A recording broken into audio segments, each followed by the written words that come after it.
అత్తగారు మిమ్మల్ని బిడ్డలా చూసుకుంటారా కోడల్లా చూసుకుంటారా? బిడ్డలానే చూసుకుంటారు. బిడ్డలా అంటే ఎలా?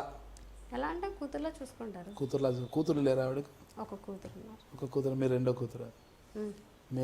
మీరు మీ భర్తకు వండి పెడతారా, మీ భర్త మీకు వండి పెడతారా? నేనే వండి పెడతాను. వండి పెడతారా? నమ్మచ్చా ఇది? నేను మార్నింగ్ వంట చేసుకుని బయటకి ఎక్కడికైనా వెళ్తాను. లేదా పొద్దున్న మీరు లేచే రోజులు ఆయన వండి పెడతారంటే మీకు అంత లేదు, ఆయనకి ఏమంటారు అది. ఏమంటారు రాదా? నేర్పించారు మగ మీరు ఏం బాగా వండి పెడతారు మీరు మీ ఆయనకి? ఆయనకి ఏది ఇష్టమైతే అది. నాన్ వెజ్ ఎక్కువ ఇష్టం. నాన్ వెజ్ ఏది బాగా తింటారు మేడం? చేపల పులుసు బాగా ఇష్టం నేను చేస్తే. ఏం మేడం మీ ప్రాంత ప్రాంతం అంతా చేపలు తినే బతికేస్తున్నారా ఏం కదా? అంతా చేపలు ఫ్రై అని ఒకరు అంటారు, చేపల పులుసు అని మీరు అంటారు. ఉత్త చేపలతోనే బతికేస్తారు ఏం కదా? హెల్త్ కాన్షియస్ ఎక్కువ. మటన్ అవి తింటే కొంచెం ఫ్యాట్ కదా, అందుకే ఫిష్ ఎక్కువ ప్రిఫర్ చేస్తారు. అంటే మీ ఆయన మిల్క్ బాయ్ లాగా ఉంటాడా? అలా అనగా అనుకోండి. మన హెల్త్ కాన్షియస్ అంటే ఏమైనా అట్లే మిల్క్ బాయ్ లాగా అలాగే ఉండాలనుకుంటుంటే ఏం కదా? అంత చేపలు తిని బాగా సున్నితంగా. ఆరోగ్యమే మహాభాగ్యం అండి.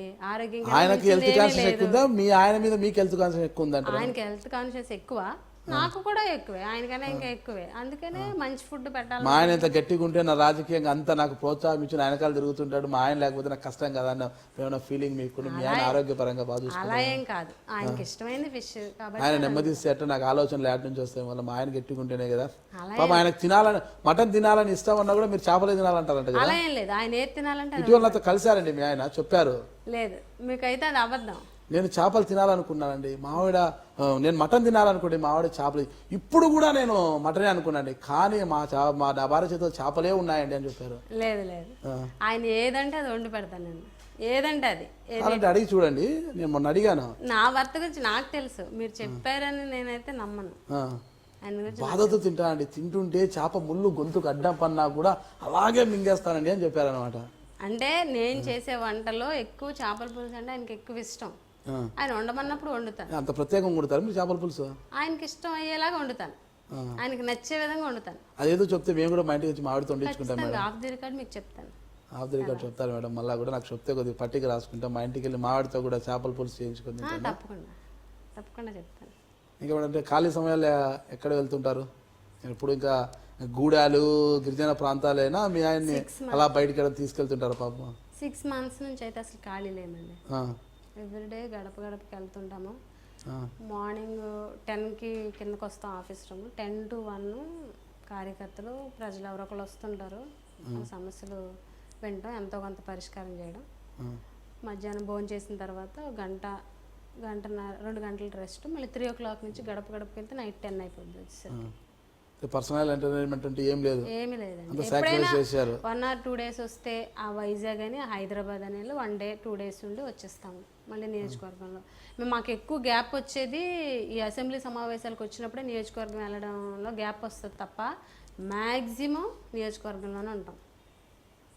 2019 ఎన్నికల్లో ఒకవేళ మీ మామగారిని శత్రుచర్ల విజయరామరాజు గారు మీకు ప్రత్యర్థి అయితే గెలుస్తామన్న ధీమా మీకుందా? ప్రత్యర్థి అంటే పోటీయా? ఎమ్మెల్యేగా బరిలోకి దిగితే అంటే అది గిరిజన నియోజకవర్గం కాబట్టి సర్టిఫికెట్ లేదు కాబట్టి అది టెక్నికల్గా అవ్వదని నేను అనుకుంటున్నాను. కరెక్ట్, ఇప్పుడు ఎట్లా కోర్టు తేల్చింది కాబట్టి ఆయనకు టెక్నికల్గా ప్రత్యర్థిగా ఉండరని అనుకుంటున్నాను. ఎమ్మెల్యే టికెట్ రాదని. ఓకే, మీరు చెప్పింది లాజిక్. అంటే ప్రస్తుతం ఉన్న అంటే జనార్దన్ గారు కాకోకుండా మరి ఇతర అభ్యర్థి వచ్చినా మీరే గెలవగలమన్న ధీమా ఉందా?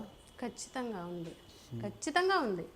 ప్రభుత్వ వైఫల్యాలు ఒక పక్క, రాజశేఖర్ రెడ్డి గారు ఏదైతే సంక్షేమ కార్యక్రమాలు చేశారో అవి జగన్మోహన్ రెడ్డి గారు సాధిస్తారని ఒక నమ్మకం ప్రజల్లో ఉంది. ఈ రెండు కూడాను 2019 మా విజయానికి అనుకూలంగా ఉంటాయని మేము అనుకుంటాం. నేను మీ పుష్పశ్రీవాణి కురుపం ఎమ్మెల్యే.